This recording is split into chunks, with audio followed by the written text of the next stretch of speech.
நாட்டில் நடுவீதியில் மீண்டும் துப்பாக்கிச்சூடு. சட்டத்தரணியும் அவரது மனைவியும் காருக்குள்ளேயும் உயிரிழப்பு. மற்றும் ஒரு காரில் வந்தவர்களின் கொடூர செயல். பத்திரமுல்லை அக்குரேகொட விசேட அங்காடியொன்றின் அருகில் சட்டத்தரணி மற்றும் அவரது மனைவியும் சுட்டுக் கொல்லப்பட்டுள்ளனர். தனது மனைவியுடன் திரும்பி வரும்போது அக்குரேகுட ராணுவ தலைமையகத்திற்கு அருகிலுள்ள ஒரு பல்பொருள் அங்காடி வாகன நிறுத்தமிடம் அருகே காரில் வந்த இருவரால் சுட்டுக் கொல்லப்பட்டுள்ளனர். துப்பாக்கிச்சூடு நடத்த வந்த காரில் 4 பேர் இருந்ததாகவும் தெரிவிக்கப்பட்டுள்ளது. உயிரிழந்தவர்கள் 45, 42 வயதுடையவர்கள் என போலீசார் தெரிவித்துள்ளனர்.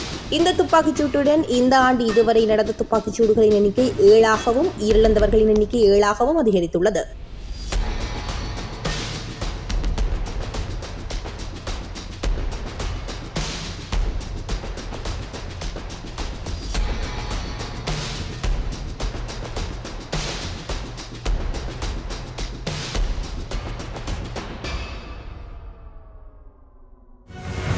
ஸ்ரீதரன் எம்பி கட்சியின் விதிமுறைகளை மீறி அரசாங்கத்துடன் சேர்ந்து செயல்படுகிறார். முன்னாள் பாராளுமன்ற உறுப்பினர் சுமந்திரன் குற்றச்சாட்டு.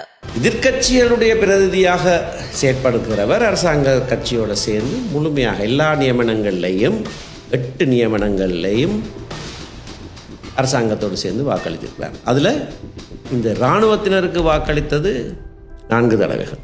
ஆகவே தான் எங்கள் தமிழரசு கட்சியினுடைய அரசியல் குழு ஜனவரி 3ஆம் தேதி கூடி இது சம்பந்தமாக ஆராய்ந்தது. தொடர்ச்சியாக இப்படியான வாக்களிப்பு அவர் செய்து கொண்டிருக்கிறார். இராணுவமயமாக்குதலை உற்சாகப்படுத்துகிறார்.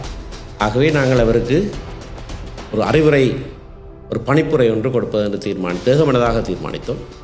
அந்த பணிப்புரை தான், உங்களையும் சங்கடத்துக்குட்படுத்தாமல் கட்சியையும் சங்கடத்துக்குட்படுத்தாமல் இந்த அரசியலமைப்பு பேரவையிலிருந்து ராஜினாமா செய்யுங்கள், அதுக்கு ஒரு வார கால அவகாசம் உங்களுக்கு கொடுக்குறோம் என்று சொன்னோம்.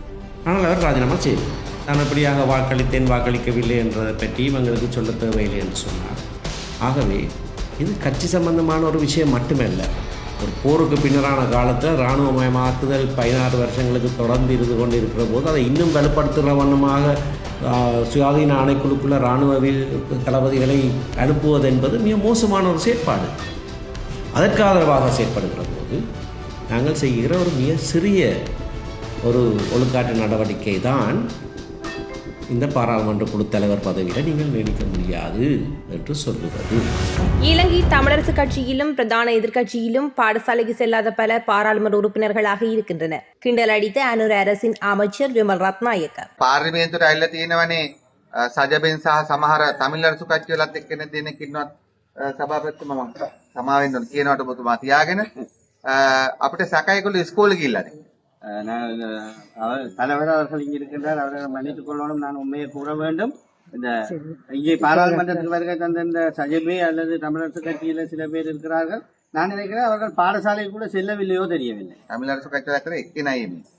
தமிழரசு கட்சியில் அப்படியானால் ஒரு ஆள் தான் அப்படி பிரச்சனைக்குரியாக இருக்கிறார். අනිත් මන්ත්‍රීතුමාලා ගොඩක් වැදගත් හොඳයි. மற்றாக்கள் எல்லாம் கொஞ்சம் பரவாயில்லை. දැන් මුළු අධ්‍යාපන ප්‍රතිශාස්ත්‍රයට විරුද්ධව කතා කරලා අන්තිම මොකක්ද උනේ? 6 පන්තියේ බබාලට ඉස්කෝලේ පටන් ගන්න බැරි වුණා. ප්‍රතිශාස්ත්‍ර. அதாவது இந்த கல்வி சீர்திருத்தத்திலே நாங்கள் நடைமுறைப்படுத்தும் பொழுது இவர்கள் செய்த செயலினால் மாறக்கூடிய வகுப்பை நாங்கள் இந்த வருடம் ஆரம்பிக்கலாம்.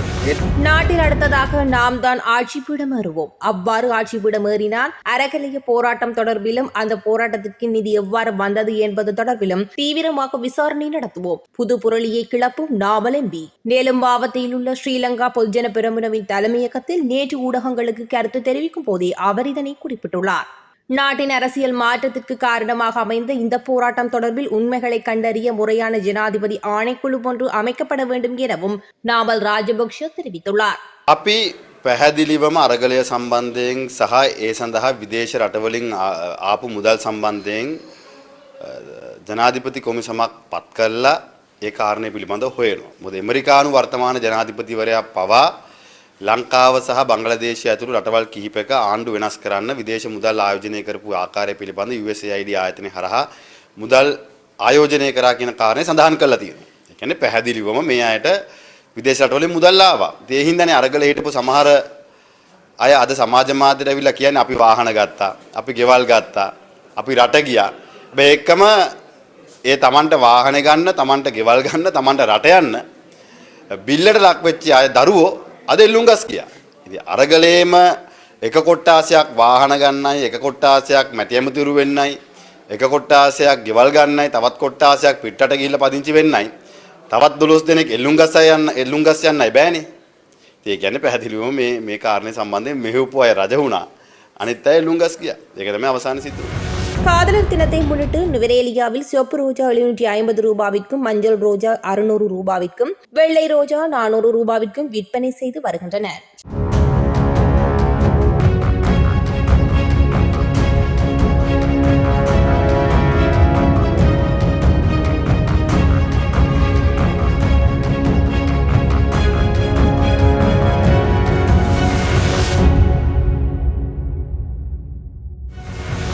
சட்டத்தின் முன் அனைவரும் சமம் என்ற வாக்கியத்திற்கு පණ දෙන වසර බවට මේ 26 වසර පත් කරනවා. நான் உயிரளிப்பேன் என உங்களுக்கு உறுதியளிக்கின்றேன். හැම දෙනාම නීතියට යටත් වෙන්න ඕන.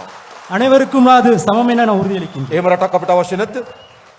இந்த நாடு නීතිය විධානයේ ආධිපත්‍ය බිඳවැටි කිසිදු රටක් සංවර්ධනයක්පත් කරන්නේ නැහැ.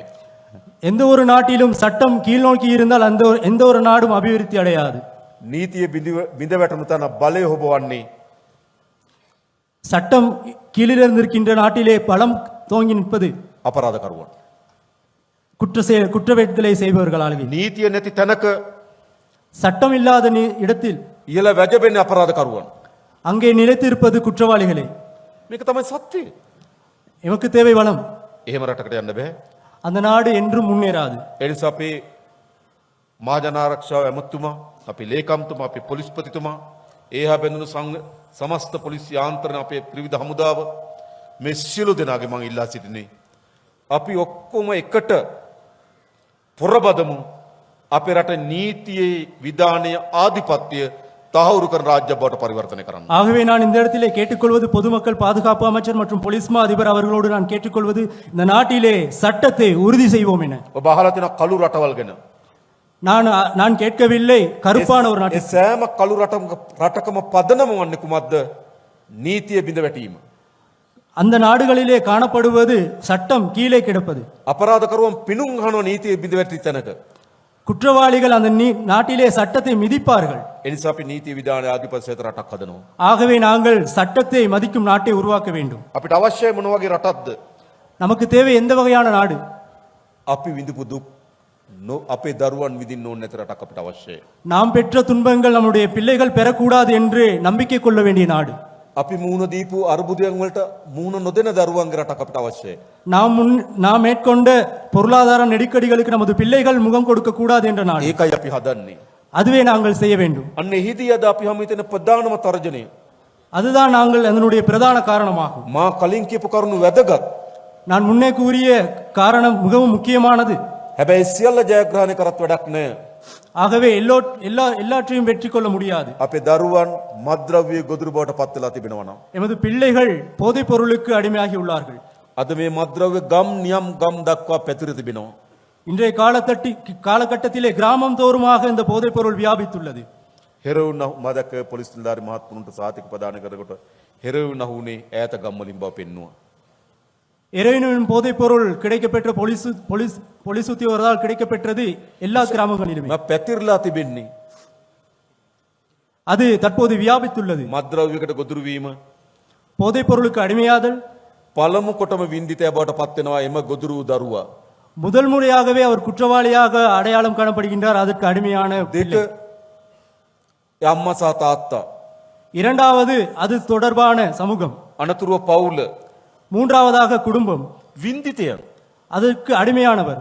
මද්ද්‍රව්‍ය වලට ඇබ්බැහුව කෙනෙක් ඉන්න පවුලක් போதைப் பொருளுக்கு அடிமையானவர் வாழ்கின்ற குடும்பம் ගමම ප්‍රතික්ෂේප කරන පවුලක් බවට පත් වෙනවා. அந்த கிராமமே அந்த குடும்பத்தை நிராகரிக்கும். ඒ අම්මගේ අපේක්ෂාවන් සහ බලාපොරොත්තු அந்த பெற்றோரினுடைய எதிர்பார்ப்பு මුළුමනින්ම බිඳ වැටෙනවා. முழுமையாகவே செயலிழந்து விடும். අම්මට ඉපදෙනකොට දරුවා පිළිබඳ විශාල බලාපොරොත්තු තිබුණා. பெற்றோருக்கு பிறக்கின்ற குழந்தை தொடர்பான நம்பிக்கை இல்லாமல் ஆக்கப்படும். හැබැයි දරුවා මද්ද්‍රව්‍ය වලට ගොදුරු වෙලා සමාජයේ කොන් වුණු පුද්ගලෙක් බවට පත් වෙලා තිබෙනවා. ஆனால் அந்த பிள்ளை போதைப் பொருளுக்கு அடிமையாகி முழுமையாகவே இந்த சமூகத்தால் ඒ நிராகரிக்கப்படுவார். නිසා